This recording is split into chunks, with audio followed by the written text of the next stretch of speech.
बारिश होती थी तो जीवन का आनंद आता था, लेकिन अब इस सावन की बारिश खौफ लेकर आ रही है। ऐसा हम क्यों कह रहे हैं? क्योंकि देखिए, पहले के मुकाबले में अब बारिश अकेली नहीं आती, बाढ़ साथ लेकर आती है। और देश के मध्य और पूर्वी हिस्से में मानसून एक्टिव है।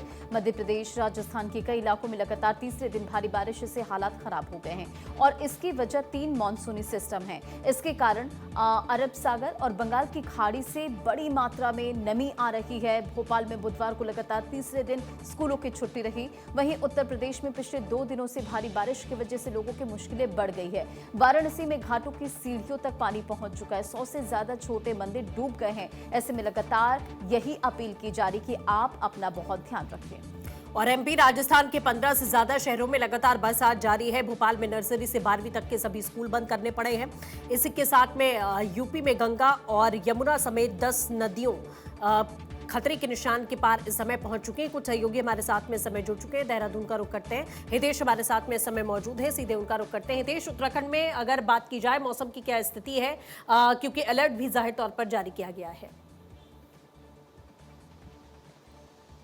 जी बिल्कुल, देखिए उत्तराखंड में मौसम विभाग लगातार अलर्ट जारी कर रहा है और ऐसे में जो मौसम है वो लगातार करवट बदल रहा है। क्योंकि अगर हम पर्वतीय क्षेत्रों की बात करें तो पिथौरागढ़, चंपावत और चमोली और बागेश्वर ये ऐसे जिले हैं जो फिलहाल संवेदनशील जोन में है और यहाँ पर लगातार लैंडस्लाइड्स के मामले देखने को मिल रही है। हालांकि पूरे प्रदेश भर में कहीं कहीं पर भारी लैंडस्लाइड देखने को मिल रही है, जिससे जो आवागमन है, जो आवाजाही है वो पूरी तरीके से प्रभावित है। और ऐसे में यही कहा जाएगा कि जो पोकलैन की जो मशीनें हैं, जो जेसीबी है, वो मोर्चे पर लगाई गई है।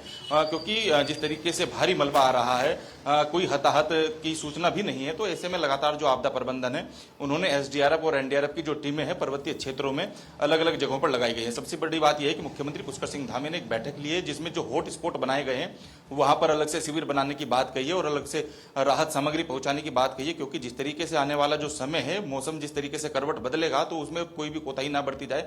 इसको लेकर सीएम ने लगातार अधिकारियों को सख्त निर्देश यहाँ पर दे रहे हैं। क्योंकि चारधाम यात्रा चल रही है, चारधाम यात्रा के कुछ रूट हैं, 300 से ज्यादा ऐसे रूट है जो बंद चल रहे हैं, जिसको लेकर पीडब्ल्यूडी विभाग लगातार बैठक कर रहा है और मोर्चों पर वहां पर जेसीबी मशीन वहां पर लगाई गई है।